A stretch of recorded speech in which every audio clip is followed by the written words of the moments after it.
Labas vakaras. Šiandien padėliosiu temą, ką jūsų pasirinktas žmogus galvoja apie jūs. Prieš save matote 3 kaladės ir neskubėdami išsirinkite vieną. Čia būtų 1 kaladė, 2 kaladė ir 3 kaladė.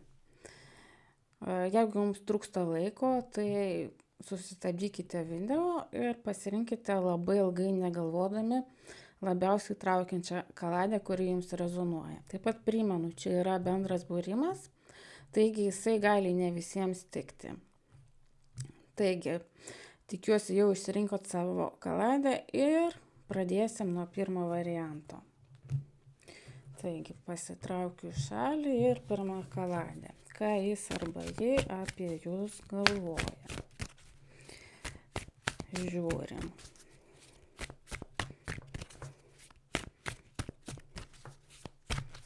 Taigi, ką jis arba jie apie jūs galvoja.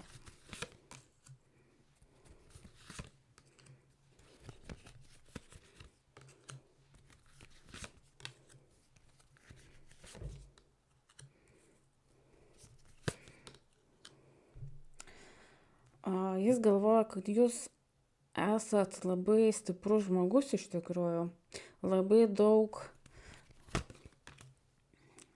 daug išgyvenęs, bet nepraradęs savo vidinės ugnies, kad turi tokią vidinę ugnelę, kuri labai traukia jį arba ją, tokį vidinį magnetizmą. Taip pat esate labai smalsus, daug norintis pažinti, toks, kaip pasakyti, turite tokią išsaugotą vidinį žaismingumą, tą vidinį vaiką tokį, kas yra labai reta kombinacija su tokiu vidinė stiprybė, tokia vidinė ugnim ir tokiu, ta prasme, žaismingumu. Ji tai labai, arba ją tai labai traukia. Taip pat mato, kad jūs sugebėt suderinti labai daug dalykų gyvenime, kurie atrodo visiškai nesuderinami. Ir esate, čia jeigu moterims, tai esate labai moteriška, labai rūpestinga. O jeigu vyrams, tai, tai čia tiesiog ir kartojasi, kad tiesiog sugebėt gyvenimą balansuoti taip, kad suderinat tiek darbą, tiek asmeninį gyvenimą, kad jums tiesiog viskas tarsi savaime pavyksta. Bet kartu jisai, tas žmogus jaučia, kad esate tarsi emociškai atsitraukęs, kad jums gali būti labai viskas sunku, visus tuos dalykus suderinti gyvenime, kad jūs labai pavargsta. Bet jis mato, kad jums tai pavyksta, jis labai jaučia didelį pasididžiavimą jumis, dėl ko jisai tai jaučia. Kad jūs nesat aukos pozicijoje, net jei jums nesiseka, kad jūs, ta prasme, sugebat išeit kaip karalius, čia yra lazdų karalius, kad viską išeinat tarsi pakeltą galvą, viską priimat tarsi pakeltą galvą, net jei jums būna sunku, atrodo tuos sunkumus. Gal net, ta prasme, emociškai esat labai visko nusivylęs, bet jūs tiesiog sugebat viską pakeltą galvą sugebat praeit. Ir jūs jam atrodot labai ryžtingas arba ryžtinga ir toks jau vidum labai subrendęs žmogus.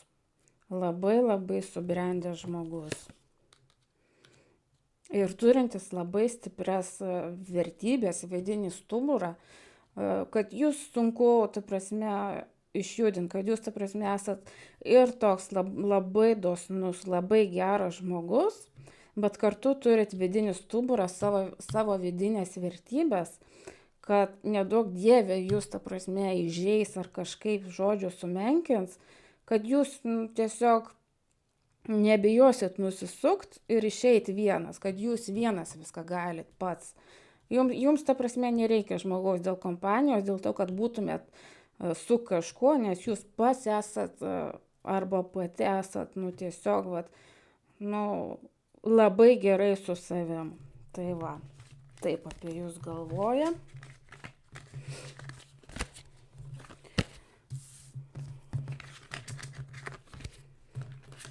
Ir pereisim prie antro varianto.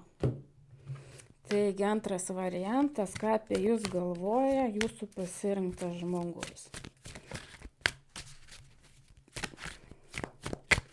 Pažiūrėsim. Tuoj.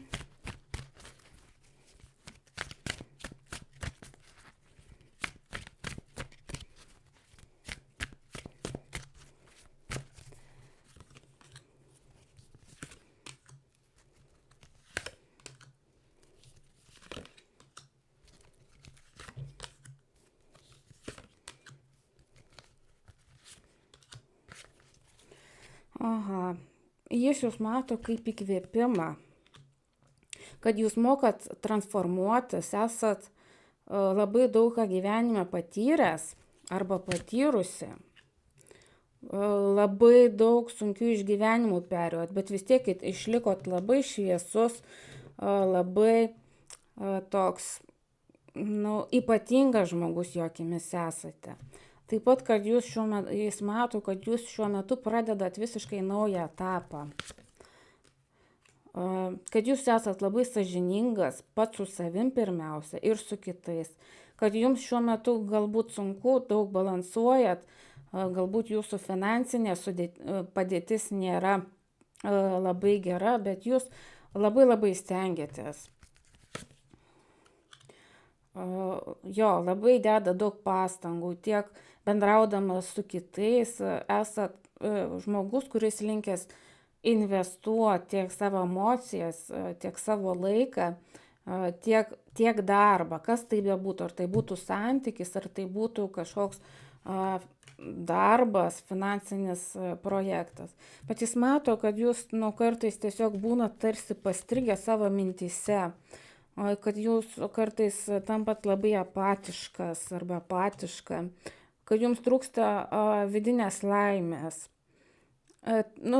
Tarsi kažkur, tiesiog tarsi užsisukat mintyse ir praranda tą vidinį džiaugsmą, tą tokį vidinę šviesą, dėl kurios jis arba jūs labai vertina iš tikrųjų, kad jūs tiesiog nešate, ta prasme, tokią laimę, šviesą į jo gyvenimą.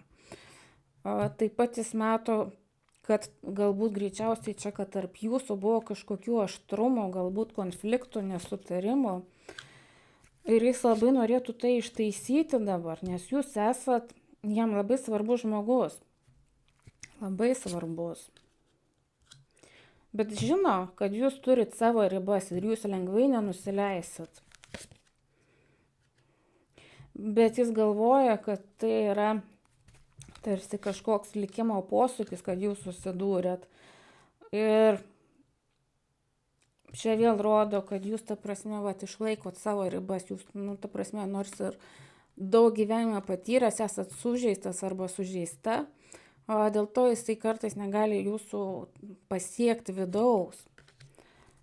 Kas dar?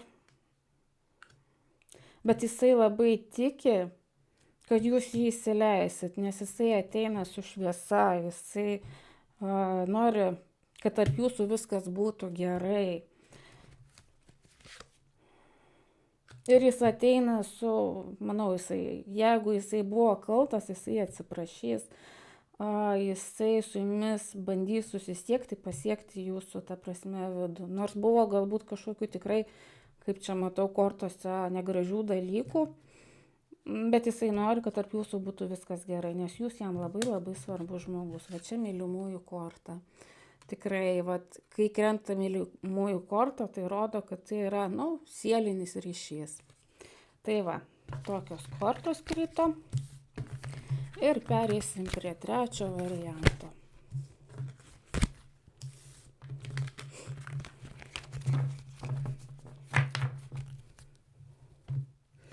Gerai, trečias variantas. Ką jūsų pasirinktas žmogus apie jūs galvoja? Ką jis jaučia apie jūs?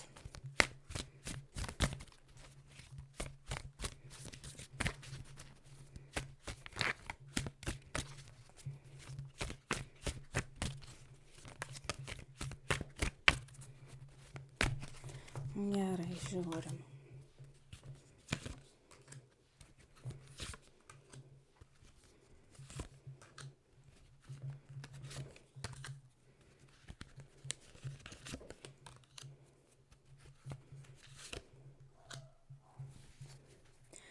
Na, čia, to dar papildomai. Na, šiuo atveju panašu, kad jūs priėmėt kažkokį jam nepalankų sprendimą. Bet jisai supranta, kad jisai pats to sprendimo prisiprašė. Jisai labai daug žadėjo, labai daug buvo pažadų iš jo pusės, bet jisai nieko nedarė. Jisai nieko nedarė.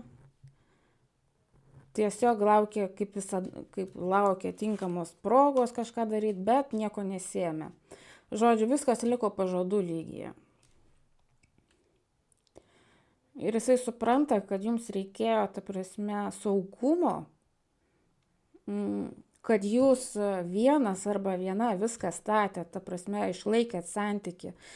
Santykis buvo vienpusės išlaikomas tik jūsų pastangų dėka.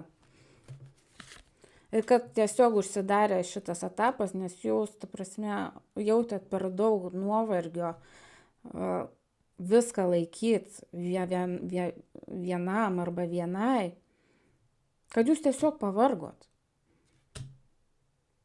Ir kad jūs nebegrįšit, kad jūs atsisveikinot, kad jums šito žmogaus nebereikia, jūs, ta prasme, nebematot prasmės.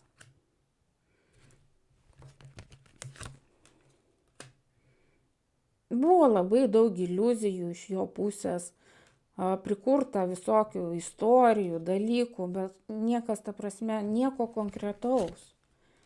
Nieko konkretaus nebuvo daroma, jis tiesiog kažkaip pasyvus visą laiką buvo. Ir jisai supranta, kad jisai, ta prasme, toks buvo, kad jisai tik, kaip sakant, kūrė bendro gyvenimo iliuzijas. Va čia imperatorius ir 7 taurės, tai rodo jo tiesiog pasyvumą, pasyvę tokią poziciją santykyje. Ir jisai žino, kad jūs elgiatės labai sąžiningai ir teisingai, sąžiningai visų pirma savo. Va, čia jūs vienišas arba vieniša, bet tuo visiškai patenkintas. Ta prasme, jūs grįžtat į save, į savo savivertę. Ir jisai žino, kad čia tarsi bausmė jam, kad tai turėjo įvykti, kiek jisai bebūtų, ta prasme, pudrinės smegenis, bet tai tiesiog turėjo įvykti. Ir tai įvyko. Na ir ką tu darysi toliau?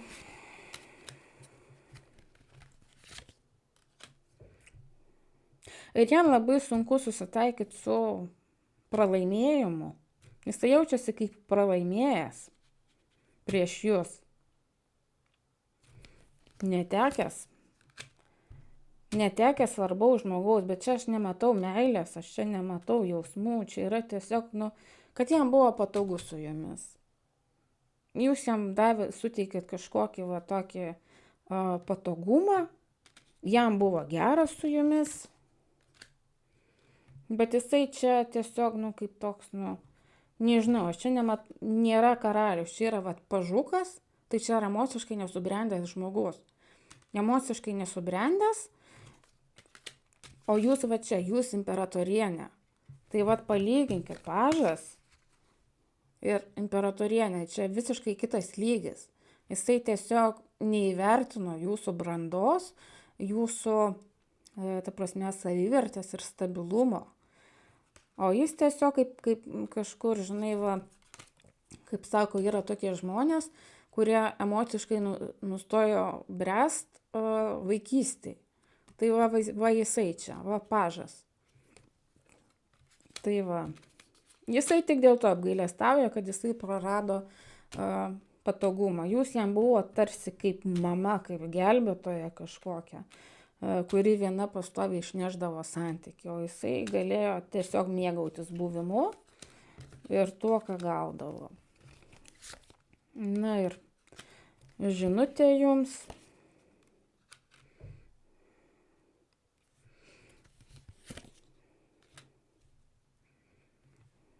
Nu, iš tikrųjų, tai tiesiog turėjo taip įvykti.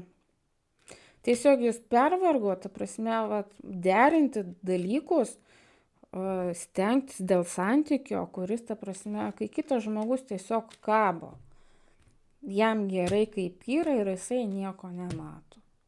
Nemato jokios krizės, nemato, kad čia jam reikia kažką daryti, nes viskas už jį jau padaryta.